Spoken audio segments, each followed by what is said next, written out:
WhatsApp guys, माझं नाव आहे श्रवण आणि तुमचं स्वागत आहे माझ्या एका नवीन व्हिडिओमध्ये.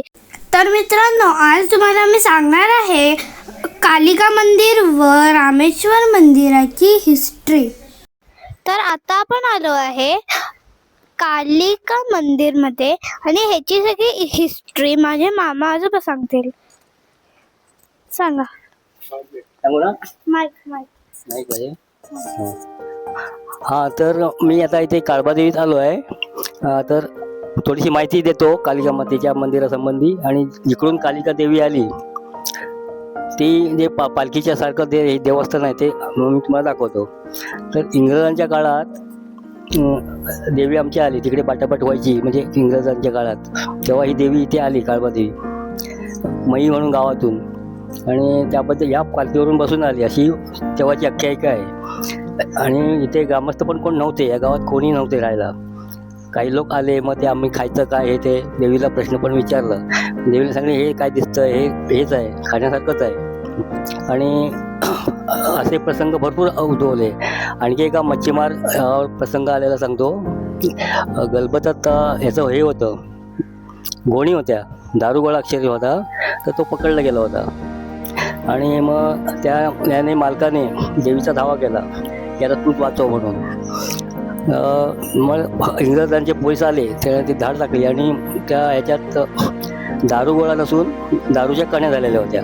ही मोठी आख्यायिका आहे आणि हे प्रसिद्ध आहे. त्या देवीनेच केलं असा हा साक्षात्कार झाला त्याला, आणि त्याने ही सगळी माहिती दिली. बरोबर ना. धन्यवाद.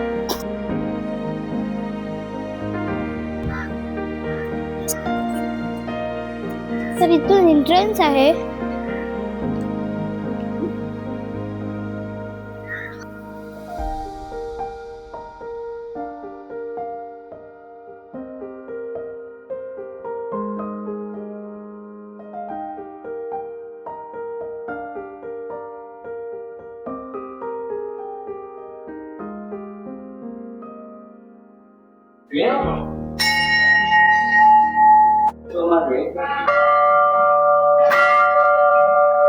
तर आता माझे मामा आजोबा ह्या रामेश्वर मंदिराची माहिती सांगणार आहेत.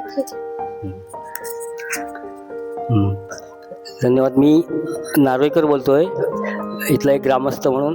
तर आता मी तुम्हाला या देवळासंबंधी थोडीशी, रामेश्वरासंबंधी थोडी माहिती देणार आहे की रामेश्वर इथे कसं उत्पन्न झालं, त्याची पिंडी स्वयंभू कसा लोकांना आला इथे, त्याची थोड्याच्यात माहिती सांगणार आहे. तर इथे बिरजे म्हणून काय हे आहेत, घर आहे बिरज्यांचं. तर त्यांची एक गाय होती. ती गाय कुठे जायची हे मालकाला प्रश्न पडला होता की दूध कुठे द्यायची, घरी तर दूध द्यायची नाही ती. मग ती दूध कुठे देते त्याचा शोध मालक तिचा पाठलाग केला एक दिवस. आणि ती गाय एका झाडीच शिरली. तर मालकही तिथे गेला, मालकाने पाळत ठेवायची होती ना, म्हणून तो तिकडे गेला. आणि गाय अक्षरशः तिकडे दुधाच्या धारा सांडत होत्या. गाईला पाना फुटला होता. म्हणून मग त्या ठिकाणी त्याने सगळं ग्रामस्थांना सांगितलं गावातल्या की असं असा प्रकार आहे, गाय तिथे जाऊन दूध देते, घरी गाय देत नाही. म्हणून त्यांनी पुन्हा गावकऱ्यांना पण दाखवलं आणि त्यांनी पण ते बघितलं. तेव्हा तिथे खोदून बघितलं ती जागा, तर तिकडे शंकराची पिंडी सापडली आणि त्या ठिकाणी हे देऊळ बांधलं गेलं रामेश्वराचं, अशी आख्यायिका आहे.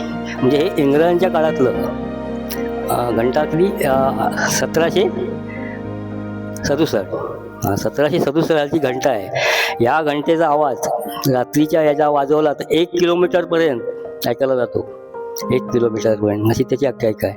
आणि इथे एक मोठा दगड आहे असा गोटीसारखा, सफेद गारगोटीसारखा. तर ते मीपणात जर कोण जाईल तर त्याला उठणार नाही. असं जर उठवलं तर अगदी लहान मुलगा सुद्धा उठवेल, असं त्याची आख्यायिका आहे, पूर्वीपासून चालत आली.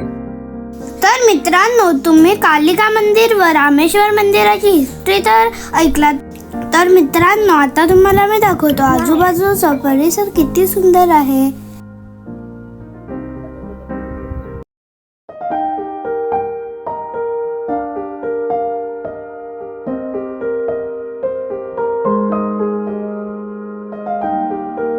तर मित्रांनो, हे होतं या दोन्ही मंदिरांचं हिस्ट्री.